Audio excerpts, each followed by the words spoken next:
అంతము లేని దేవుడని నేను నమ్ముచున్నాను.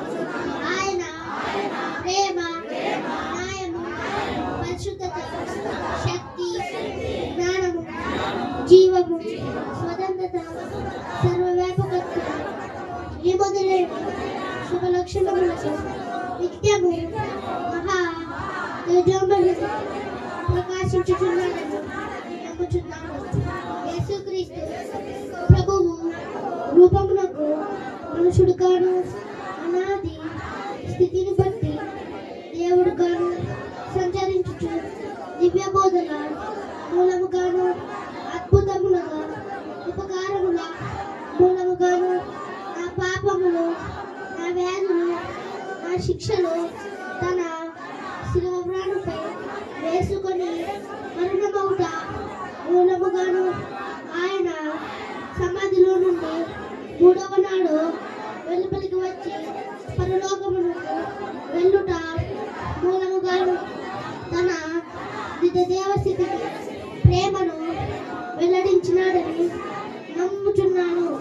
ఇప్పుడు అందరి నిమిత్తమై విజ్ఞాపన ప్రార్థన చేయుచున్నాడని, ఆయన రెండవ మారు సంఘమును కొనిపోవుటకై మేఘాసీనుడై వచ్చిననియు, మిగిలిన వారికి 7 ఏళ్ల శ్రమ కలుగుననియు, తరువాత అంతే క్రీస్తునకును జరుగు యుద్ధములో అంత్యక్రీస్తు అబద్ధ ప్రవర్త నరకములో వేయబడిననియు, సాతాను పాతాళములో 1000 ఏళ్ళు బంధింపబడిననియు, ఆ తరువాత ప్రభువు భూమి మీద 1000 ఏళ్ళు పరిపాలన చేయుననియు, తరువాత ఆయన సజీవులకును మృతులకును తీర్పు తీర్చుడనియు నమ్ముచున్నాను.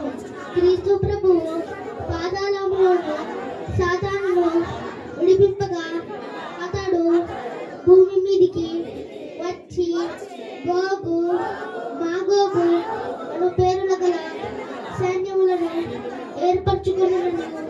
అతడు దేవునితో యుద్ధము చేసి ఓడిపోననియు, క్రీస్తు అతనిని నరకములో పడివేయననియు నమ్ముచున్నాను.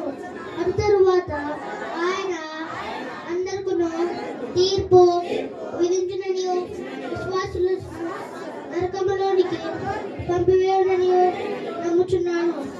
తుదకు భూమి మీద ఉన్న పరిశుద్ధులందరూ ఏకాసంభంగా ఉండుట వలన భూమి పరలోకములో ఒక భాగమవుననియు, క్రీస్తు ప్రభువు పరలోకములోను భూలోకములోను ఉండుటనియు నమ్ముచున్నాను.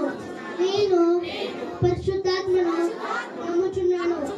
ఆయన తండ్రితోనూ కుమారునితోనూ ఏకాదేవుడుగానే యుండి పనిచేయుచున్నాడని, ఈయన ఆవేశములను దేవగ్రంథము పురాతనానికి వచ్చినదనియు, ఈయన వెలిగింపు బట్టియే ఆ గ్రంథము అర్థమగుననియు, తండ్రి ఉద్దేశించిన రక్షణ అనగా కుమారుడు తన అమూల్యమైన రక్తము వలన గడించి పెట్టిన రక్షణ పరిశుద్ధాత్మయే విశ్వాసికి అందించిననియు నమ్ముచున్నాను. తండ్రి కుమారులతో పాటు ఈయన కూడా సమానముగా ఆరాధన పొందదగు దేవుడని నమ్ముచున్నాను. పరిశుద్ధులు సహవాసమును పునరుద్ధానమును నిత్య జీవమును గలవని నమ్ముచున్నాను. ఆమేన్. ఆమేన్.